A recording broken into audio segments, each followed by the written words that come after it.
अस्सलाम वालेकुम फ्रेंड्स, क्या हाल है आप लोगों के। आई होप कि आप सब ठीक होंगे और हम भी अल्हम्दुलिल्लाह बिल्कुल ठीक हैं। तो देखिए, लास्ट वीडियो यहीं पर एंड की थी ना, तो आज की वीडियो मैं यहीं से स्टार्ट कर रही हूँ। ये कबाब बनाने के लिए मैंने सारी चीज़ों को गला के रखा हुआ था और ये जो गोश्त है ना, इसके अंदर ये बहुत अच्छी तरह से गला हुआ होना चाहिए क्योंकि हमने इसे पीसना नहीं है। तो ये जो गरम मसाले हैं ना, जो कि मैश नहीं होते, उन सारे गरम मसालों को मैंने चुन के निकाल दिया है। लहसुन, अदरक, ये सारी चीज़ें उसमें ही रहने दी है। मिर्चें भी मैंने रहने दी हैं क्योंकि मिर्चें भी जब मैश हो जाएंगी ना, तो थोड़े थोड़े से रेड कलर के स्पॉट्स आते हैं कबाब के ऊपर ना, तो वो बहुत अच्छे लगते हैं। ठीक है, अब इसको हमें मैश करना है। तो ये जो दाल घुटनी आती है ना, हम लोग इसे दाल घुटनी कहते हैं। मैंने इसमें नमक नहीं डाला था, तो अभी मैंने नमक भी ऐड कर दिया है। ठीक है, तो ये दाल घोटनी से है ना, ये आपके पास बड़ी हो तो और अच्छा, आपका काम और जल्दी हो जाएगा। इसको अच्छी तरह से हम लोग मैश करेंगे। अच्छा, एक और वो चीज़ आती है ना, जिससे हम लोग खिचड़ा वगैरह बनाते हैं, हलीम वगैरह बनाने के लिए वो इस्तेमाल करी जाती है ना, उससे भी आप इसको मैश कर सकते हैं। गैस की फ्लेम को मैंने मीडियम करके ऑन किया हुआ है ताकि इसके अंदर अगर कोई नमी हो ना, तो वो खुश्क हो जाए और ये जो हमारा बैटर है ना, वो गीला ना हो। तो इसको अच्छी तरह से हमने मैश कर लेना है। अच्छा, एक दूसरी वजह क्या है कि मैं आज कबाब को बगैर पीसे हुए बना रही हूँ कि कल जब मैं मसाला पीस रही थी ना, तो मेरा मिक्सर है ना, मिक्सर का ढक्कन उड़ गया था और पूरा मसाला बाहर आ गया था। हालांकि मिक्सर को कुछ भी नहीं हुआ है, वो बिल्कुल ठीक है, लेकिन मुझे डर लग रही है। मैं उसमें तब तक मसाला नहीं पीसूँगी जब तक एक बार ये मुझे चालू करके बताएंगे नहीं। तो खैर, ये देखिए, ये बहुत अच्छी तरह से ना मैश हो गया, इसमें कुछ भी नज़र नहीं आ रहा और जो गोश्त है ना, उसके पूरे रेशे बन गए हैं। तो इसको मैंने प्लेट में निकाल लिया है ताकि ये ठंडा हो जाए। जब ये ठंडा हो जाएगा ना, तो फिर हम इसके कबाब बनाएंगे। तो यहाँ पर देखें, ये जो कबाब का बैटर मैंने फ्रिज में रखा था, तो वो अच्छे से ठंडा हो गया है। एक्चुअली ये ज़्यादा ही ठंडा हो गया क्योंकि मैंने सोचा था कि आधे एक घंटे के बाद निकाल के ना इसके कबाब बना लूँगी मैं।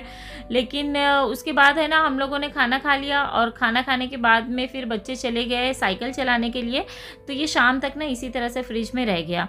तो खैर, इसमें है ना, अब हम ऐड कर देंगे थोड़ा सा बारीक कटा हुआ हरा धनिया और पुदीना, और आप लोग चाहें तो इसमें हरी मिर्चें और बारीक कटी हुई प्याज भी ऐड कर सकते हैं, लेकिन मेरे बच्चे पसंद नहीं करते तो इसलिए मैंने ऐड नहीं किया है। अच्छा, ये थोड़ा सा ज़्यादा ड्राई हो गया है, तो मैं इसमें एक एग वाइट ऐड कर रही हूँ। और एग वाइट ऐड करने से ना, जब कबाब को आप फ्राई करेंगे तो ये बहुत अच्छी तरह से फ्राई होते हैं और दोबारा से आपको इसको है ना एग में डिप करने की ज़रूरत नहीं होती, या फिर उसके ऊपर ब्रेड क्रम्स वगैरह लगा के भी बहुत सारे लोग फ्राई करते हैं, तो उस तरह से आपने इसे फ्राई नहीं करना है।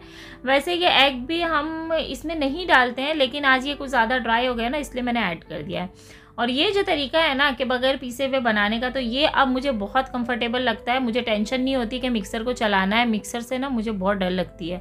और जब ये कबाब का बैटर या फिर एक दूसरा वो क्या इडली वगैरह के लिए जो हम ये क्या कहते हैं उसे, उड़द की दाल उड़द की दाल और ये कबाब का बैटर जब ये मिक्सर में पीसना हो ना, जब तो मेरी हालत ख़राब हो जाती है, मुझे बहुत डर लगता है। वो चलते चलते है ना, मिक्सर ही बंद हो जाता। तो खैर, इसलिए मैं ना आजकल मैं इसी तरह से बनाती हूँ। आप लोग भी ज़रूर ट्राई करिए, बहुत ही अच्छे बनते हैं कबाब और मेहनत भी ज़्यादा नहीं लगती वैसे। तो बस अपनी पसंद के हिसाब से अब आप इसके कबाब बना लें। फ़िलहाल मुझे 5 या 6 कबाब की ज़रूरत थी, तो मैंने बस उतने ही बनाए और बाकी का जो है ना, उसको बना के मैंने स्टोर कर लिया था, फ्रिज में ही रखा था क्योंकि 2 से 3 दिन आप फ्रिज में रख के खा सकते हैं इसको। तो मैंने सोचा कल बाकी के फ्राई कर लूँगी, तो बाकी के मैंने फ्रिज में रख दिए थे।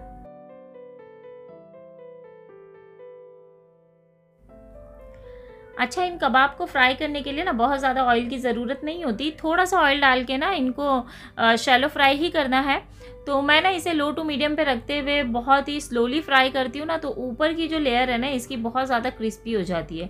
और अगर आप इसको एग बीट करके उसमें डिप करके फ्राई करेंगे ना, तो वो पहले तो क्रिस्पी होती है, वो जब वो ठंडा हो जाता है ना, तो फिर वो ऊपर है ना पपड़ी सी बन जाती है। तो इसीलिए हम ना इसको इसी तरह से फ्राई करते हैं और बहुत ही मज़े के कबाब बनते हैं। ये आप लोग इसे ज़रूर ट्राई करें। ये देखें कितने अच्छे क्रिस्पी से बने हैं बिल्कुल, और थोड़े से शेप चेंज हो जाते हैं बट ऑफ कोर्स वो ऑयल में जाने के बाद में, लेकिन बहुत ही मज़े के बनते हैं। तो ज़रूर ट्राई करें। आजकल यहाँ पर कुवैत का जो क्लाइमेट है ना, वो थोड़ा सा टेम्परेचर उसका कम हुआ है, तो मौसम काफ़ी अच्छा हो रहा है। और ऐसे ही देखते देखते सर्दियाँ स्टार्ट हो जाएगी, तो फिर तो वो बहुत ज़्यादा सर्दी होने लगती है। तो खैर, ये जो क्लाइमेट होता है इस मौसम में ना, आप यहाँ पर बहुत ज़्यादा मेहनत और मुशक्क़त करके थोड़ी सी प्लांटिंग कर सकते हैं, जिस तरह से ये देखिए मेरे घर पर हो रही है। तो मौसम थोड़ा सा चेंज हुआ है तो यहाँ पर प्लांटिंग स्टार्ट हो गई है। वैसे इस पर बहुत ज़्यादा मेहनत करने के बावजूद भी थोड़े दिन है ना थोड़ी सी ग्रीनरी नज़र आती है। उसके बाद तो खैर ये प्लांट कहीं के नहीं रहते, क्योंकि गर्मी स्टार्ट होते ही ना ये सूखना स्टार्ट हो जाते हैं। तो खैर अभी मौसम अच्छा हुआ है ना तो सारी चीज़ें आ गई है अब, और ये हमारे घर में देखें इस तरह से होती है प्लांटिंग। वैसे जो लोग करते हैं ना घर पे तो उन्हें पता होगा कि कितनी मेहनत और मुशक्क़त लगती है। हम तो बस यूं ही थोड़ा सा शौक़ है ना इसलिए कर लेते हैं, लेकिन जिनके पास है वो कितनी केयर करते हैं ना। तो और यहाँ का क्लाइमेट ऐसा है ना कि यहाँ पर अगर आप प्लांटिंग कर रहे हैं ना तो फिर आपको बहुत मेहनत करनी पड़ती है उसके पीछे। तो ये देखें मिट्टी वगैरह सारा कुछ हमने ख़रीद के ले आया है। और ये जो सीड है ना हमारे पास, ये लास्ट ईयर की थोड़ी सी सीड पड़ी हुई थी ना, तो हम इसी को लगा कर देखेंगे। असल में ये जो सीड्स होती है ना जो पैकेट में आती है वो बहुत जल्दी लग जाती है, तो ये बची हुई थी ना तो हम इसी को लगा कर देखते हैं, अगर लग गई तो ठीक है, वरना फिर हम दूसरी लेकर आएंगे। और अभी से इस पर मेहनत स्टार्ट हो गई है, हालांकि वो थोड़े दिनों का ही होता है, लेकिन बस एक शौक़ होता है और थोड़े दिनों तक ना ये काफ़ी खूबसूरत नज़र आता है। और ये देखें यहाँ पर ना पत्थर तोड़ के प्लांटिंग की जा रही है। खैर मुझे नहीं पता कि ये टाइल्स वगैरह तोड़ के क्यों प्लांटिंग कर रहे हैं वो कह रहे हैं कि नीचे इसमें डालना है पत्थर वगैरह। तो इस तरह से आप लोगों ने की है कभी प्लांटिंग तो मुझे कमेंट करके ज़रूर बताइएगा। और जैसे जैसे ये प्लांट बड़े होंगे ना तो मैं अपडेट देती रहूँगी आपको कि ये कितने बड़े होते हैं और फिर उसके बाद में क्या होता है। फ्लावर की सीड के अलावा ना यहाँ पर हमने लगाया है ये करेले को इस तरह से तोड़ के ना इसकी जो सीड निकलती है ना इसके अंदर से, तो वो डायरेक्टली हम लगा देते हैं तो वो भी लग जाता है। और ये काफ़ी बड़ा भी होता है और इसमें फूल भी आते हैं और फल भी आते हैं, लेकिन वो बाद में ना अपने आप ही झड़ जाते हैं, वो बड़ा नहीं हो पाता, बस ये है। तो इसकी सीड लगाई है हमने, मिर्चें लगाई है हरी वाली, और लेमन ना हमने लास्ट ईयर लगाया था तो वो लेमन का पेड़ ना अभी तक है हमारे पास। तो वो अभी भी थोड़ा सा छोटा है, अभी मैं आपको आगे बताऊंगी उसको, लेकिन बहुत जल्दी बड़ा नहीं होता, वो बहुत टाइम लगता है उसको, 1 साल से लगा हुआ है लेकिन बहुत छोटा सा है वो। और फिर हमने क्या लगाया, पुदीना की डंठल लगाई है। तो पुदीना के ना पत्ते निकाल के सिर्फ आप डंठल लगा देंगे ना तो फिर वो भी बड़ा हो जाता है, तो उसे तो हम यूज़ भी करते हैं। प्याज और लहसुन वगैरह इसी तरह से मिट्टी में दबा देते हैं ना तो वो भी बहुत अच्छी सी हरी प्याज निकल के आती है, तो वो भी इस्तेमाल में आ जाती है। तो बस छोटी मोटी प्लांटिंग इसी तरह से हम करते रहते हैं। अगर आपके घर में ना थोड़ी बहुत जगह हो और अगर आपको करने का शौक़ हो तो आप लोग भी ज़रूर करें।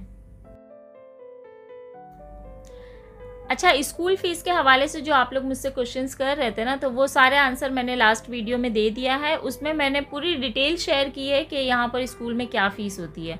और जो बड़ी क्लास में तो जाहिर सी बात है कि छोटी क्लास से जिस तरह क्लास बढ़ती रहेगी ना जैसे वैसे फ़ीस थोड़ी बहुत बढ़ती है, लेकिन उतनी ज़्यादा नहीं बढ़ती। और उसका मुझे अभी आइडिया नहीं है क्योंकि मेरे बच्चे ना बहुत छोटी क्लास में है, लेकिन इंशाल्लाह मैं किसी से कंफर्म करने के बाद ना वो भी आप लोगों को बता दूँगी। तो खैर यहाँ पर देखें हमारे प्लांट लग चुके हैं और अब इनको पानी भी दिया जा रहा है। तो इसी तरह सुबह शाम हम इनको पानी भी देते रहते हैं, क्योंकि है ना 2 टाइम पानी देना पड़ता है, क्योंकि क्लाइमेट थोड़ा सा चेंज हुआ है लेकिन अभी भी गर्मी है यहाँ पर ना, तो ये बिल्कुल सूख जाते हैं। और देखें ये है वो लेमन का पेड़ जो कि 1 साल से ना बस इतना ही बढ़ा है। उसके पत्ते खैर साइड में से थोड़े बहुत मुरझा गए हैं, गिर भी गए हैं, लेकिन ये अभी तक लगा हुआ है।